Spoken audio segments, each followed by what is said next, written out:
మగువా మగువా లోకానికి తెలుసా నీ విలువా,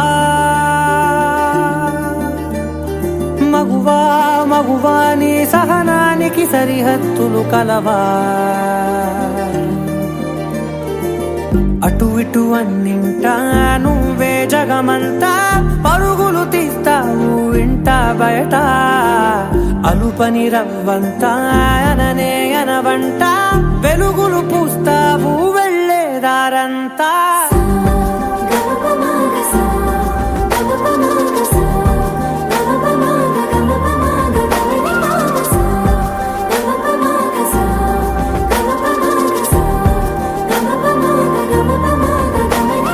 మగువా మగువా లోకానికి తెలుసా నీ విలువా, మగువా మగువా నీ సహనానికి సరిహద్దులు కలవా.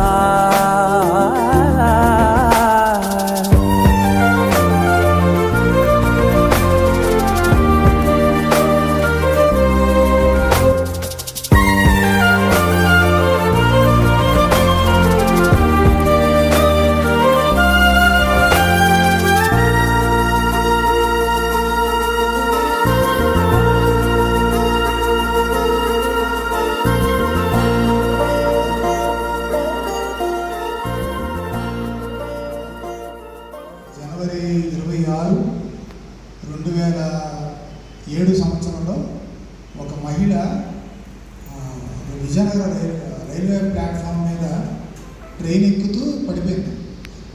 తను గర్భవతి. తను ట్రాక్కి మధ్యన పడిపోయింది. అంటే మీద ట్రైన్ ఉందన్నమాట, ఆ ఇరుకులో పడిపోయింది ఆవిడ. అప్పుడులో సర్వీసెస్ మీద ఈ ట్రాఫిక్ అవేర్నెస్ అంటే అంబులెన్స్ కాల్ చేయడం తక్కువ. అప్పుడు నేను మా ఫ్రెండ్ అక్కడ ఉన్నాము, మేమిద్దరం రెస్క్యూ చేసి ఆవిడని ఎవరు అన్నారు మెడికల్ లీగల్ కేసెస్ అయితే డాక్టర్ శ్రీరామూర్తి గారు వెంటనే రెస్పాండ్ అవుతారు. అందులో లేడీస్ పట్ల కేర్ కావాలంటే అక్కడికే పట్టుకెళ్ళమంటే మాకు సార్కి పరిచయం లేదు, వెళ్ళాము. సార్ ఇలా ఇమ్మీడియట్గా సార్ ఏంటి సార్ అంటే సరే తీసుకెళ్ళాము అని చెప్పి వెంటనే ఆవిడ రెస్క్యూ చేశారు. ఆవిడ చక్కగా డెలివరీ అయ్యింది, చక్కగా ఆరోగ్యంగా కూడా ఉంది. ఆ మొదటి పరిచయంలో వారు మాకు చేసిన ప్రామిస్ ఏంటంటే మీ ఇద్దరు ఎవరు ఆవిడకి ఏమవుతారని అడిగారు. మాకు ఆవిడకి ఏం తెలుసారు, ఇలా బయట చూసాం సార్ అంటే వెరీ గుడ్, ఈ సర్వీస్ని కంటిన్యూ చేయండి, మీకు ఏం కావాలన్నా నేను సహాయం చేస్తానని చెప్పి ఆ రోజు ఇచ్చిన మాట ఈ రోజు వరకు కూడా కంటిన్యూ చేసి సార్ పలానా పేషెంట్ పలానా ఇబ్బంది అని చెప్పగానే ముఖ్యంగా లేడీస్ విషయంలో ఒక తల్లిలాగా వారిని సాకి వారికి చాలా సేవలు అందిస్తున్నారు. మరి అటువంటి శ్రీరామూర్తి గారి దగ్గర వారి పిల్లలు వారి కోడలు గారు కూడా అదే లైన్లో వెళ్తూ వారు కూడా ఇటీవలే ఒక పాయిజన్ కేసుని కూడా చాలా చాకచక్యంగా ఆవిడ డాక్టర్ మాధురి గారు వారి కోడలు గారు బయటకు తీసుకురావడం జరిగింది. ఇలా వారి సేవా రంగంలో ముందుకెళ్తున్నారు. వారితో మనం అందరం కూడా కలిసి పనిచేస్తే బాగుంటుంది. ముందు కూడా వారి కార్యక్రమంలో సహాయ వేదికను అలంకరించిన పూజ్యులు గౌరవనీయులైన శ్రీరామూర్తి గారికి మరియు మేడం లక్ష్మీ మేడం గారికి మరియు వైద్య రంగంలో చీపుపల్లి గైనకాలజిస్ట్గా పనిచేస్తున్న మన తులసి మహాలక్ష్మి మేడం గారికి మరియు గెస్ట్ కన్వెన్షన్ డైరెక్టర్గా మేము బీజేపీ నిన్నే పగ్గాలు చేపట్టారు మేడం, బాధ్యతలు తీసుకున్నారు అధ్యక్షురాలిగా. మేడం శ్రీష గారికి నా యొక్క వినయపూర్వక నమస్కారాలు తెలియజేసుకుంటూ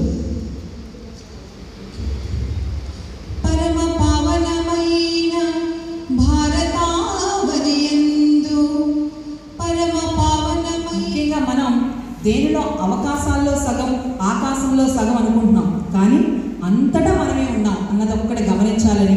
ఎందుకంటే స్త్రీకి అంత మూర్తి స్థానం ఇచ్చారంటే భగవంతుడే ఒప్పుకున్నాడు. ఒక అతను శరీరంలో సగభాగందు రాత్మైవరి పురాత్మన, తనకు తానే శత్రువు తనకు తానే మిత్రుడు. అది గమనించుకున్నట్లయితే మనమే ముందంజ వేసుకుంటాం. కాబట్టి అన్ని రంగాల్లో మీరు ముందంజలో ఉండాలని కోరుకుంటూ ఈ అవకాశం ఇచ్చిన స్వామి ఇవి ఆగండి అనమాట. ఎందుకంటే భారతదేశం అంటే స్త్రీమూర్తి, భారతమాత అంటాం. ఆ భారతావనిలో స్త్రీ యొక్క గుణాలలో సహనం అనేది ఎక్కువగా చెప్పుకుంటాం. స్త్రీ అన్న పదంలోనే స్త్రీ 3 అక్షరాలు విడదీసుకున్నట్లయితే సా, రా, ఈ. సా అనగా సాత్వికం, రా అనగా రాజసికం, తా అనగా తామసికం. ఈ 3 గుణాలు స్త్రీమూర్తిలో ఉంటాయంటారు. అయితే సహనమన్నదే చక్కదనము, సహనమన్నదే చక్కదనము, మధుర భావం వేది మన దేశమందున్న, మధుర భావం వేది మన దేశమందున్న. మహాలక్ష్మి గారు, భవానీ గారు చాలా మంచి సందేశం ఇచ్చారు. ఇక్కడ అందరూ విచ్చేసిన మహిళలందరికీ స్వాగతం ఈ ప్రోగ్రాంకి. అంటే పురాణాల నుంచి చెప్తూనే వచ్చారు, మహిళలు ఫస్ట్ ఉంటారు అన్నిటికీ. వెంకటేశ్వర స్వామిని దర్శించుకునే ముందు కూడా అంటారు కదా, ఫస్ట్ విన్నపం మనం పద్మావతి అమ్మగారికి చెప్పుకొని అక్కడికి వెళ్తే కోరిక తీరుతున్నాం. సో ఫస్ట్ ఏదన్నా మహిళలే ముందుండాలి అన్నిటికీ. మనం సాధించలేని ఏమైనా ఉన్నదంటారా? ఏమైనా సాధించలేము కదా. సో అన్ని రంగాల్లోని మహిళలు ఎంతో ముందుకు రావాలి చేస్తూ ఉండాలని కోరుతూ, అలాగే మహిళా దినోత్సవం సందర్భంగా మహిళలందరికీ నా శుభాకాంక్షలు తెలియజేస్తూ, ఇప్పుడు భార్యాభర్తలు ఇద్దరు ఒకే విధంగా ఈ సేవా కార్యక్రమాలు చేస్తుంటే చాలా ఆనందపడుతున్నాను. నా శిష్యురాలు ఒక అమ్మాయి చక్కగా కార్యక్రమాల్లో అంటే బోల్డ్ మంది చదువుకుంటారు, కానీ ఇలా కార్యక్రమాలు చేయడంలో ఎవరు ముందుకు రారు. ముఖ్యంగా భార్యాభర్తలు ఇద్దరు కార్యక్రమాలు చేస్తూ విజయవంతంగా అన్ని సేవలు బాగా చెయ్యాలి. వినబడలేదు, ఎవరు అసలు సౌండ్ లేదు, ఎక్కువసేపు స్పీచ్ ఇవ్వను. అందరికీ మహిళా దినోత్సవ శుభాకాంక్షలు. మా అబ్బాయి తీసుకోలేదు.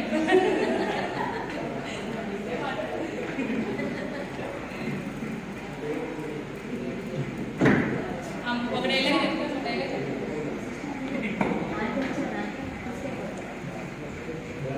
మేము ఏ ప్రోగ్రామ్ చేసినా మాకు అంటే ఒక ఇంటికి పెద్ద దిక్కు ఎలాగో మేము ఏ కార్యక్రమం చేసినా పెద్ద దిక్కు ఎవరంటే మన శ్రీరాముడు దాకానే చెప్పాలి.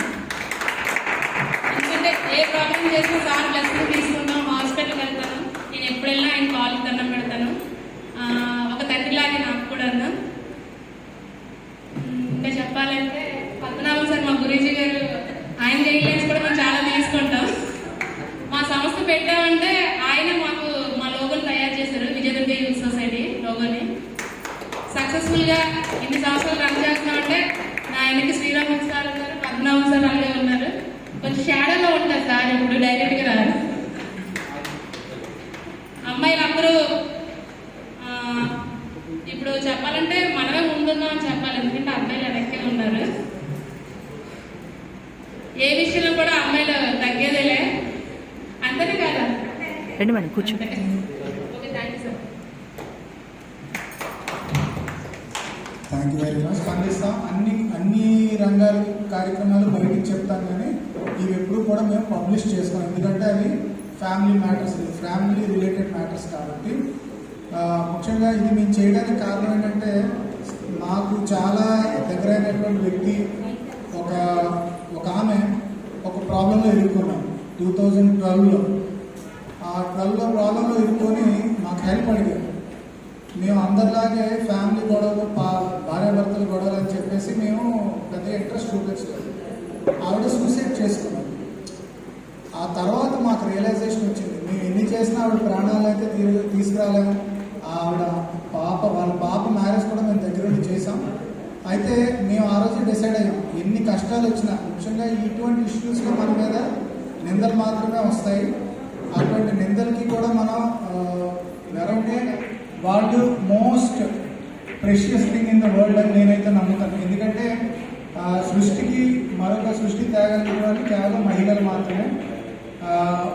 మహిళా దినోత్సవం సందర్భంగా ఆ సేవల నుంచి తీసుకెళ్లాలని వైద్యపరంగా డాక్టర్ శ్రీరామ్ గారు కానీ, తులసి మహాలక్ష్మి మేడం గారు కానీ వీళ్ళు మాకు ముందుండి నడిపించాలని, అలాగే లీగల్ ఇష్యూస్ ఏ వచ్చినా సరే ఫోరెస్ రాజు గారు మా అడ్వకేట్ గారు, అలాగే ప్రముఖ పోలీస్ అధికారులు కూడా మాకు ఎలాంటి సహాయ సహకారాలు అందిస్తూ ఉంటారు.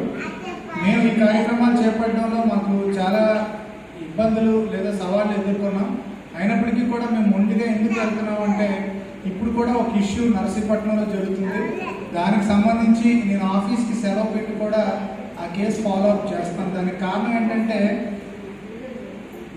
ఒకరిని మన సేవ అడిగారంటే మనల్ని భగవంతుడు ఎంచుకున్నాడు అనమాట. మనం ఆ సేవ చేయగలుగుతాము. మన స్వార్థం కోసం లేకపోతే మనకేంటి అని మనం వదిలేస్తే ఆ భగవంతుడు మనకి ఇచ్చిన ఆపర్చునిటీని మనం మిస్ అవుతాం. సో అది మనం మిస్ అవ్వకూడదు.